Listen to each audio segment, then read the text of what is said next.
Haleluya. Selamat pagi menjelang siang, saudara kekasih dalam Tuhan yang ada di ruangan gereja ini maupun yang ada di rumah. Kita bersyukur bahwa hari ini kembali kita bersekutu 1,5 tahun kita beribadah sendiri-sendiri di rumah melalui online. Tetapi pagi hari ini atas kehendak Tuhan kita bisa berkumpul bersama-sama walaupun masih terbatas dengan ketentuan. PPKM kita 50 orang dan yang lainnya berada di rumah. Haleluya.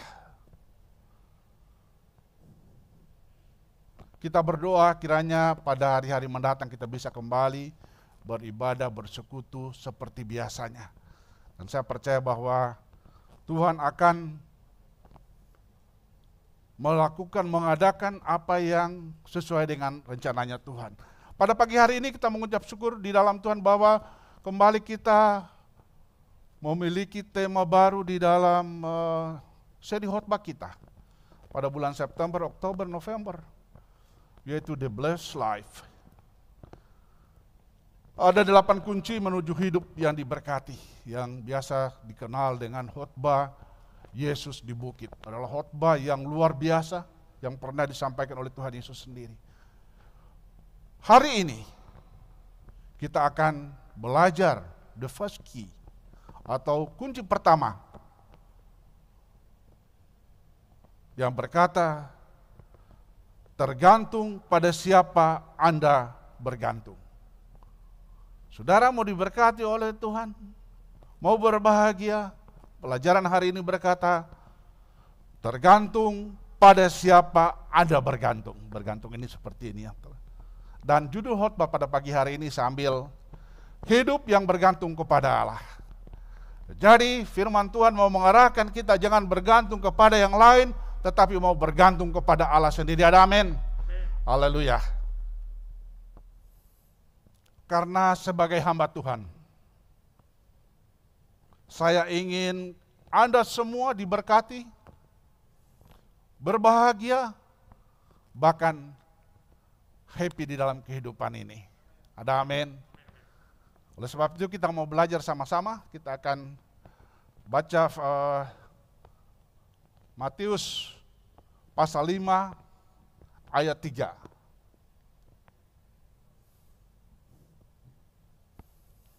Oke, terjemahan baru berkata, berbahagialah orang yang miskin di hadapan Allah, karena merekalah yang mempunyai kerajaan Allah.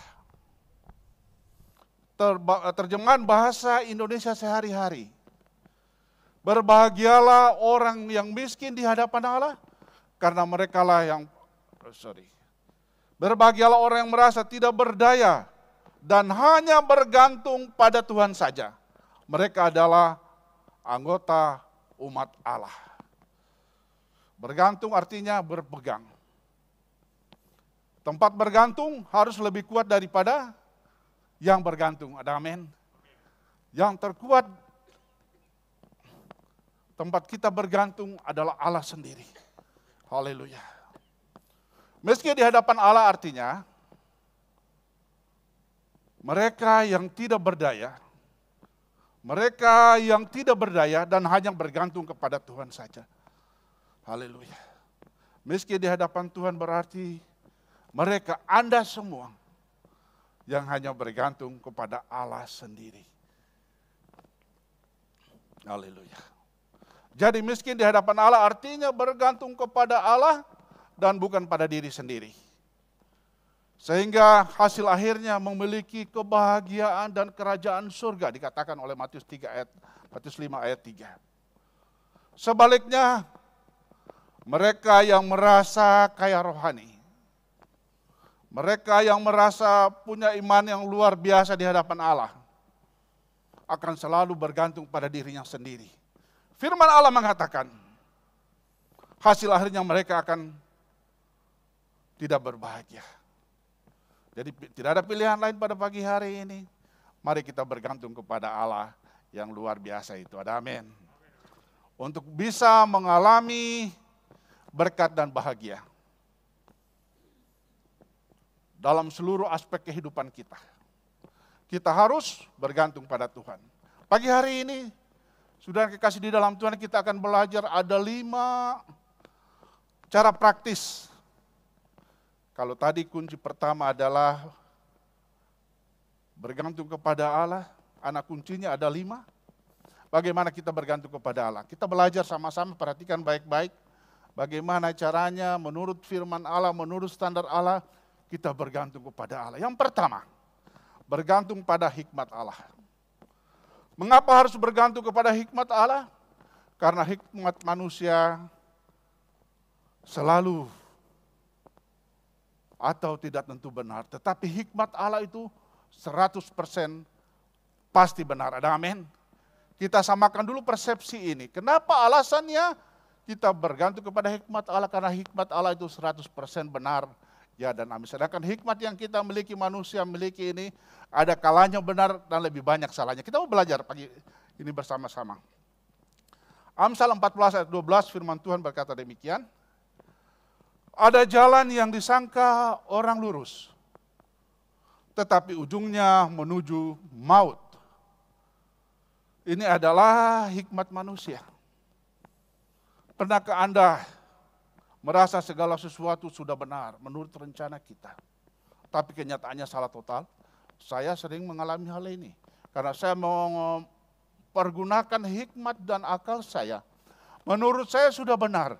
Tetapi firman Allah tadi berkata, tetapi ujungnya menuju maut. Ini alasan pertama. Pernahkah Anda merasa segala-galanya sudah benar, tetapi di endnya adalah gagal total? Baik dalam pekerjaan, baik dalam rumah tangga, dalam apa saja di dalam kehidupan kita sehari-hari. Kenapa saya enggak mendengar Tuhan, tetapi mendengar perasaan saya? Jika Anda pernah mengalami hal ini, firman Tuhan berpesan pada pagi hari ini, pada Amsal 3 ayat 5-7. Perhatikan baik-baik, kalau kita sering gagal di dalam mempergunakan hikmat kita, firman Allah menasihati kita pada pagi hari ini. Percayalah kepada Tuhan dengan segenap hatimu, dan janganlah bersandar kepada pengertianmu sendiri. Ada amin. Akuilah dia dalam segala lakumu, maka ia akan meluruskan jalanmu. Janganlah engkau menganggap dirimu sendiri bijak. Takutlah akan Tuhan dan jauhilah kejahatan. Jawabannya petunjuk firman Allah sangat clear. Biar kita tidak merasa bijak, tetapi kita selalu memohon hikmat daripada Tuhan. Yakobus 1 ayat 5, firman Allah menasihati kita pada pagi hari ini. Tetapi apabila di antara kamu ada yang kekurangan hikmat, perhatikan baik-baik. Hendaklah ia memintanya kepada Allah, yang memberikan kepada semua orang dengan murah hati dan dengan tidak membangkit-bangkit. Maka hal itu akan diberikan kepadanya. Saudara, pada saat engkau mentok, memikirkan sesuatu, nasihat firman Tuhan melalui Amsal ini, mintalah hikmat kepada Tuhan, karena hikmat itu ada di tangannya Tuhan. Haleluya.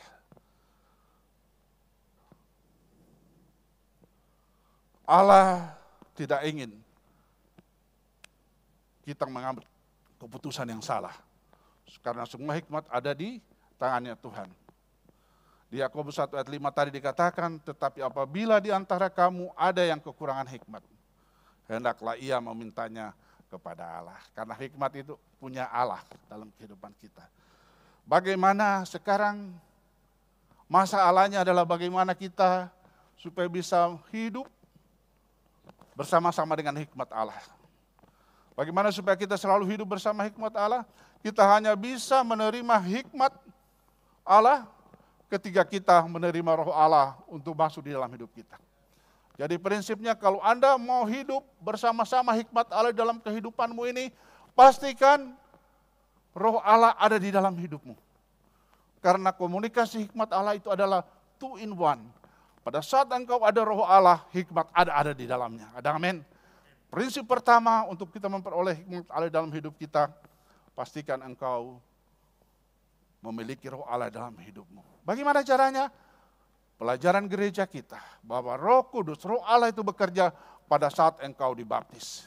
Oleh sebab itu kepada siapa yang belum dibaptis, baptislah supaya roh Allah itu masuk dan hikmat Allah ada di dalamnya. Haleluya. Jadi pertama kita bergantung kepada hikmat Allah. Karena hikmat manusia itu terbatas, sering salah. Hikmat Allah itu 100% selalu benar. Yang kedua, bergantung pada kekuatan Allah. Berapa sering kita kecapean ketika berusaha dan belum berhasil. Kita kehabisan tenaga, capek. Secara tenaga capek, berpikiran capek. Itulah alasannya karena kekuatan kita terbatas. Anda akui punya kekuatan kita terbatas? Ada amin? Karena kekuatan kita itu terbatas, maka kita bergantung kepada kekuatan Allah yang tidak terbatas itu. Mazmur 84 ayat 5a berkata, berbahagialah manusia yang kekuatannya di dalam Engkau. Bagian katakan, berbahagialah manusia yang kekuatannya di dalam Engkau. Haleluya. Orang yang mendapat kekuatan dari Allah akan berbahagia. Firman Allah katakan.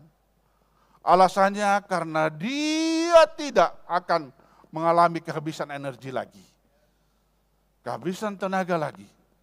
Ada external power. Saudara, saya mau memberikan ilustrasi. Pesawat biasanya kalau setelah mendarat landing akan menghidupkan mesinnya. Ada kalanya mesinnya tidak mampu, maka diberikan namanya external power, dicolok di badan pesawat. Dan pesawat itu bisa hidup kembali. Start dengan external power. External power kita di dalam dunia ini adalah Tuhan berikan buat kita sehingga kita menjadi orang yang kuat. Apa yang harus dilakukan pada saat kekuatan kita menurun? Pada saat energi, kemampuanmu, rohanimu menurun. Yesaya 40 ayat 31 menasihati kita pada pagi hari ini. Tetapi yang mengandalkan Tuhan akan mendapat kekuatan baru. Ada amin?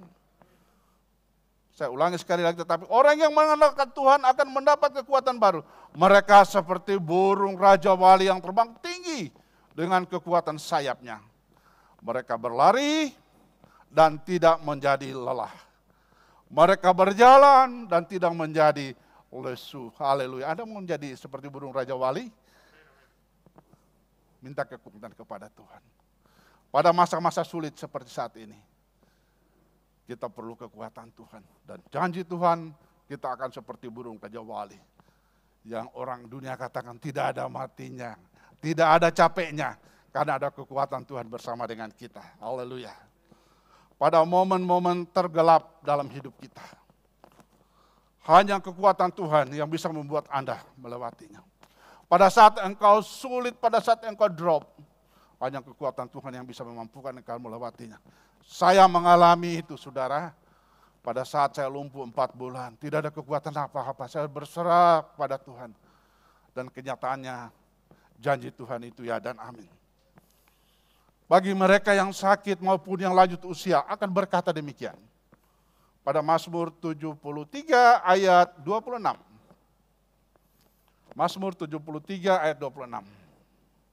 Berkata demikian, sekalipun dagingku dan hatiku habis lenyap, gunung batuku dan bagianku tetaplah Allah selama-lamanya.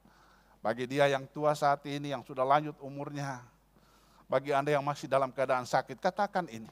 Perkatakan ayat ini. Sekali lagi saya katakan, sekalipun dagingku dan hatiku habis lenyap, gunung batuku dan bagianku tetaplah Allah selama-lamanya. Haleluya. Ada kata-kata daripada Hudson Taylor, saya ingin bacakan buat kita semua pada hari ini. Hudson Taylor berkata, aku sangat lelah. Aku tidak bisa lagi bekerja. Aku tidak bisa lagi belajar. Aku sangat lemah. Aku tidak lagi sanggup membaca Alkitabku. Aku bahkan tidak bisa lagi berdoa. Yang bisa aku lakukan saat ini berbaring diam dalam tangan Tuhan seperti seorang anak. Dan percaya kepadanya. Haleluya. Pada saat detik-detik terakhir tidak ada kemampuan. Inilah kekuatan dari Tuhan. Haleluya. Dikatakan, diam dalam tangan Tuhan seperti seorang anak dan percaya kepadanya. Saudaraku, pada saat-saat engkau mengalami hal seperti itu, ingatlah ingatlah Hudson Taylor berkata demikian. Dan kita mau sebagai ayat selanjutnya, bagaimana Paulus menghadapi masa-masa sulit dalam kehidupannya. 2 Korintus 12 ayat 8 sampai 10, bahasa Indonesia sehari-hari. 3 kali saya berdoa kepada Tuhan supaya penyakit itu diangkat dari saya. Tetapi Tuhan menjawab, aku mengasihi engkau dan itu sudah cukup untukmu. Sebab kuasaku justru paling kuat kalau kau dalam keadaan lemah. Itu sebabnya saya lebih membanggakan kelemahan-kelemahan saya. Sebab apabila saya lemah, maka justru pada waktu itulah saya merasakan Kristus melindungi saya dengan kekuatannya. Jadi saya gembira dengan kelemahan-kelemahan saya.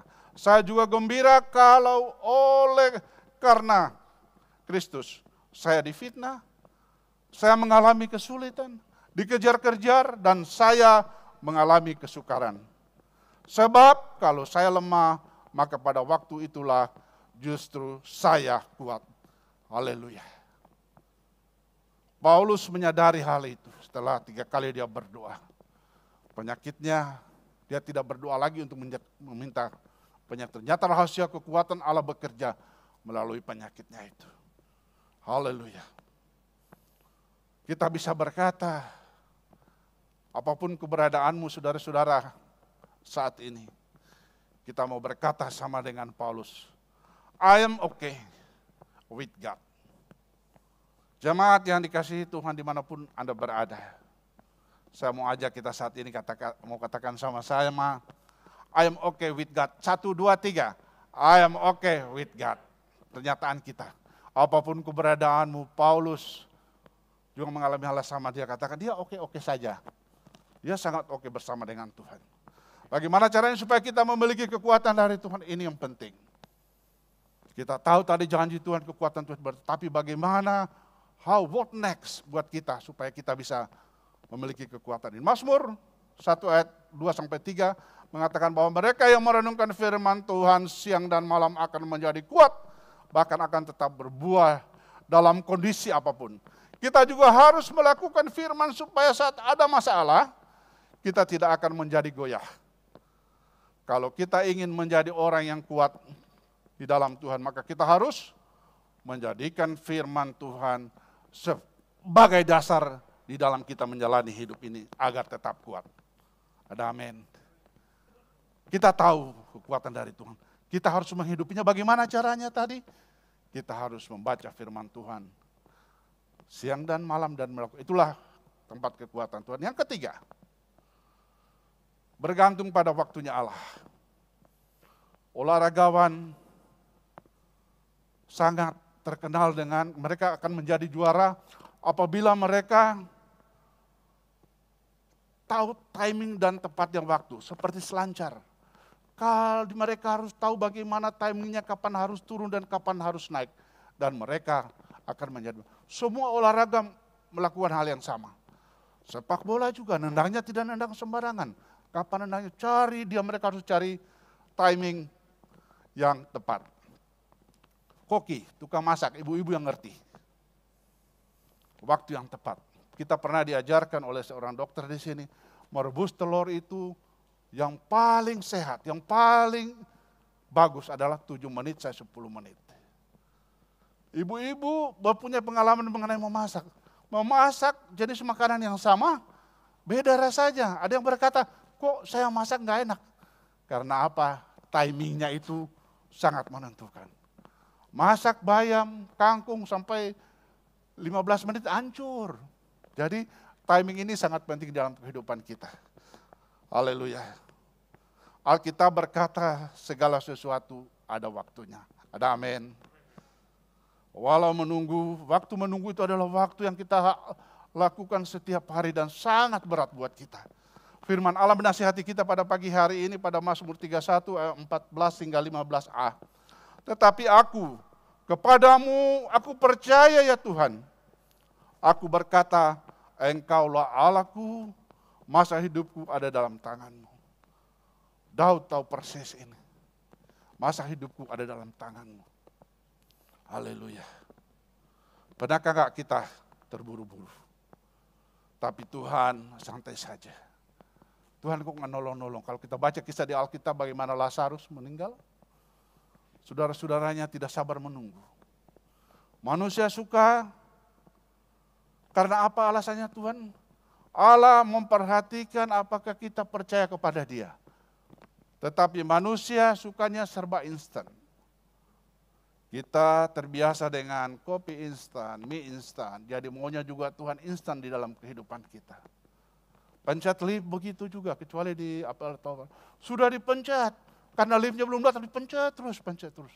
Itu bukti tidak kesabaran di dalam hidup ini. Kita mau belajar pada pagi hari ini. Haleluya, solusinya. Pengkhotbah 3 ayat 11 berkata demikian. Ia membuat segala sesuatu indah pada waktunya. Ada amin. Semua orang Kristen tahu ini, tapi tidak melaksanakannya. Saya berdoa pada pagi hari ini biar jemaat dimanapun engkau berada. Biarlah kita pegang ini, membuat segala sesuatunya indah pada waktunya. Supaya saya dan Anda tidak stres. Semua indah pada waktunya. Bagi Anda yang frustrasi saat Tuhan kelihatannya terlalu lamban. Jawabannya Yesaya 60 ayat 22b berkata, Aku Tuhan akan melaksanakannya dengan segera pada waktunya. Saudara, saya tidak tahu keberadaanmu pada siang hari ini. Apakah Anda ada sesuatu yang Tuhan belum jawab? Apakah Anda sudah frustrasi? Firman Allah berkata, Aku Tuhan akan melaksanakannya dengan segera pada waktunya. Tunggu waktunya Tuhan. Jangan mencoba menjawab doamu sendiri. Pasti salah. Saya katakan sekali lagi, jangan mencoba jawab doamu sendiri. Pasti salah. Ingat kisah Abraham dengan Ismail. Sarah mengatakan, oh ini Tuhan kamu dekati pembantu saya ini. Dan parahnya lagi Abraham mengikuti apa yang disarankan oleh Allah. Itu salah satu contoh orang yang berdoa dan menjawab doanya sendiri, tidak menunggu jawaban Tuhan. Dan firman Tuhan berkatakan pasti salah. Ingat, agar supaya kita dapat mengalami hidup sesuai dengan waktunya Tuhan, percayalah dan imanilah bahwa kehidupan kita semua di bawah kedaulatan Tuhan. Artinya, apapun yang terjadi di dalam hidupmu ini, pada saat engkau setia kepada Tuhan, percayakan itu bahwa sudah seizin Tuhan, sudah sepengetahuan Tuhan, dan tidak engkau merasa kecil hati karena engkau mengimani bahwa itu sudah seizin Tuhan, sehingga kita menjadi kuat menghadapinya. Tunggu waktunya. Dan yang keempat, bergantung pada perlindungan Tuhan. Dalam hidup ini selalu akan ada orang yang salah mengerti dengan Anda.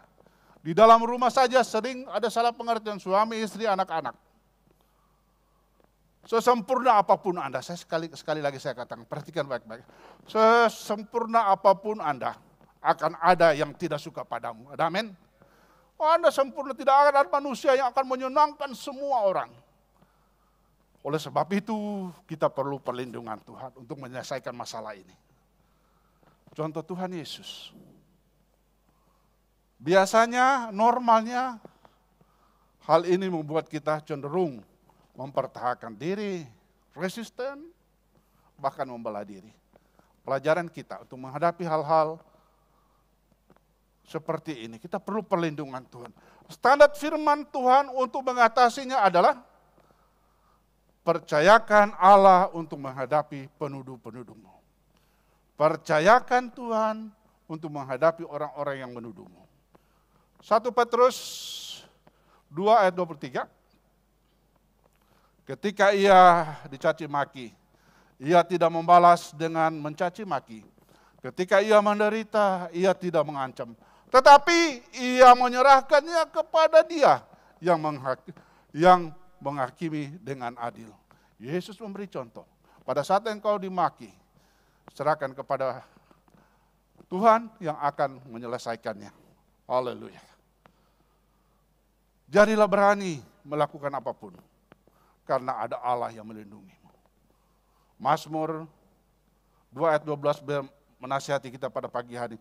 Berbahagialah semua orang yang berlindung padanya. Ada amin. Berbahagialah orang yang berlindung padanya.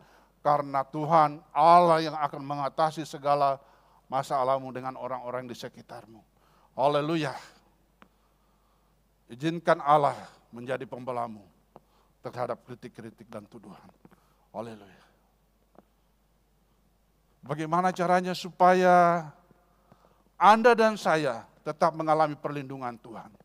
Ada bahagian kita, ada tugas kita. Walaupun perlindungan Tuhan itu luar biasa, ada yang harus kita kerjakan supaya perlindungan itu, rumah tanggamu, pekerjaanmu, apapun terlindung oleh Tuhan. Ada tugas kita yang harus kita kerjakan. Pertama adalah memiliki hati yang melekat pada Tuhan. Pada Mazmur 91:14 berkata, sungguh hatinya melekat kepadaku, maka aku akan meluputkannya, aku akan membentenginya, sebab ia mengenal namamu. Pastikan Anda mempunyai hati yang melekat kepada Allah. Yang kedua, berseru kepada Tuhan. Bila ia berseru kepadaku, aku akan menjawab. Aku akan menyertai dia dalam kesesakan. Aku akan meluputkannya dan memuliakannya. Mazmur 91 ayat 15. Ada tugas Anda, ada tugas saudara dan saya, supaya perlindungan Tuhan itu tetap di setiap kehidupanmu. Jadi saudara sama dengan gigi. Ini perlindungan Tuhan ada, kita di sini harus sama supaya roda ini bisa berjalan sempurna. Saudara, masa-masa sulit saat ini kita perlu perlindungan Tuhan, ada amin. Sebab itu memiliki hati yang melekat kepada Allah. Berseru kepada Tuhan maka dia akan menjadi. Yang terakhir, bergantung pada kekayaan Allah. Salah satu kekhawatiran manusia biasanya adalah masalah keuangan. Membuat banyak orang tidak bisa tidur. Stres masalah uang. Nasihat firman Tuhan pada pagi hari ini mengenai kita bergantung pada kekayaan Allah. Filipi 4:19, Allahku akan memenuhi segala kebutuhanmu menurut kekayaan dan kemuliaannya dalam Kristus Yesus. Ada amin. Imani ayat ini bahwa Allah kita akan memenuhi segala keperluan kita. Haleluya. Bagaimana caranya Tuhan menyatakan kekayaannya dalam hidupmu? Melalui pekerjaanmu, melalui usahamu. Tapi pastikan sumbernya berasal dari Allah. Haleluya. Langit dan bumi dan segala isinya milik Bapa kita. Kita tahu itu sebagai orang Kristen. Tetapi mengapa kita tidak mengalaminya? Karena bahagian kita tidak laksanakan. Sedangkan bahagian Allah itu tidak pernah bergeser. Janji Tuhan itu ya dan amin. Haleluya. Tidak ada alasan buat orang percaya merasa miskin. Apa gunanya kita beribadah, memuji, membesarkan Tuhan yang punya langit dan bumi, sedangkan hidup kita penuh dengan kesulitan. Janji Tuhan berjanji, Allahku akan memenuhi segala kebutuhanmu menurut kekayaan dan kemuliaannya dalam Kristus Yesus. Haleluya. Kesimpulan firman Tuhan pada siang hari ini, supaya hidupmu diberkati Tuhan. Kunci pertama untuk menjadi diberkati oleh Tuhan, hiduplah bergantung kepada Allah, bukan pada dirimu sendiri. Pertama, bergantung pada hikmat Allah, bukan pada hikmatmu. Ada amin.